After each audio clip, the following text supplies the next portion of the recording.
Content ఎలా సృష్టించాలి అంటే, మనం ఏం చేస్తాం, ఒక ఆలోచన ఎప్పుడు చేసినప్పుడు మన ఆలోచన చేస్తాం. మన గొప్పలు, మన సంతోషం, మన ఆనందం, లేదా మన ఓటమి, మన బాధ, మన ఏడుపు, మన సంతోషం, మన లాభం అన్నీ మన అనే ఆలోచిస్తాం. కానీ ఇతరుల సంతోషాలను మనం తీసుకుంటామా, మనకనవసరం. వాడేదైతే మనకేంది, ఇతరుల బాధలు మనకవసరమా? అవసరం లేదు. అలాగే ఇతరుల బాధ మనకు తెలియదు.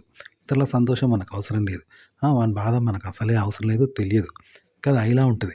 అన్నీ మన అనే వాటితోటే క్రియేట్ అయితాయి. మన అనేది లేకపోతే మన బాధలు, గీధలు, సంతోషాలు ఏవి సృష్టి చేయలేం గూడా చేయలేం. ఉదాహరణకి ఒక శవం ఉంది. శవంలో ప్రాణం ఉండదంటే మనం అనేది ఉండదు. ఆ శవంలో మనిషి మనం అనేది ఉండదు.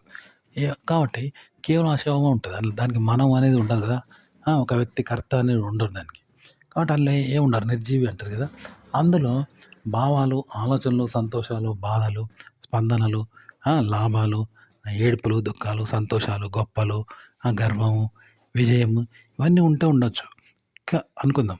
అవి ఎవరికి చెందుతాయి? ఎవరికీ చెందవు. ఎందుకంటే అందులో యజమాని లేడు. మన అనే ఓనర్ లేడు. కానీ అది ఎవరికీ చెందదు. కాబట్టి అలా సంతోషాలు, గింతోషాలు ఎవరికీ చెందవు. అందులో బాధలు, సంతోషాలు, విజయాలు, గర్వాలు ఎవరికీ చెందవు గదా! ఎందుకంటే అందులో వ్యక్తి లేడు. కేవలం శవమే అది. శవం వ్యక్తి కాదు గదా! ఇదిగో కంటెంట్ కూడా ఇంతే. అంటే పర్సనల్ కాదు. ఒక వ్యక్తికి పర్సనల్ కాదు. అట్లా అనమాట. ఒక వ్యక్తికి ప్రైవేట్ కాదు, పర్సనల్ కాదు. మన పర్సనల్ సంతోషాలు, భావాలు, ఆలోచనలు, విజయాలు, గర్వాలు, ఓటములు, ఏడుపులు ఎన్నో ఉంటాయి. లేదా ఇతరుల అవి కూడా మనం కాకుండా అవతలని బాధలు, సంతోషాలు ఉంటే మనకు సంబంధం లేదు.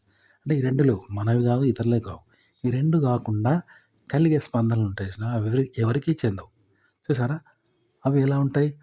అలా పాత్రలైనా, కథ అయినా, కథ యొక్క మొత్తం ఏ టు జెడ్ కథ అయినా సరే, పాత్రలు, వాటి వ్యవహారాలు, తీరుతెన్నులు, భావాలు, ఆలోచనలు, కోల్పోవడం, ఏడవడం, విజయం సాధించడం, ఓటమి సాధించడం, పగలు, ప్రతీకారాలు, పాత్రలు, వ్యవహారాలు, వాటి ప్రతీకారాలు, ఆందోళనలు, వాటి ప్రతిస్పందనలు ఇవన్నీ ఎవరికీ చెందవనమాట. ఇతరులవి కావు, పర్సనల్ కావు. అదనమాట కథ రాయడము, కథను క్రియేట్ చేయడము, షార్ట్ ఫిల్మ్ తీయడము, సినిమా తీయడము, ఆర్టికల్ రాయడము. కాబట్టి మీరు ఒక ఆర్టికల్‌ని ఇలా చెప్పండి, ఇలాగే రాయండి. ఇలాగే చెప్పండి. వేరే వాళ్ళ ఆర్టికల్ చదివైనా ఇలాగే చెప్పండి.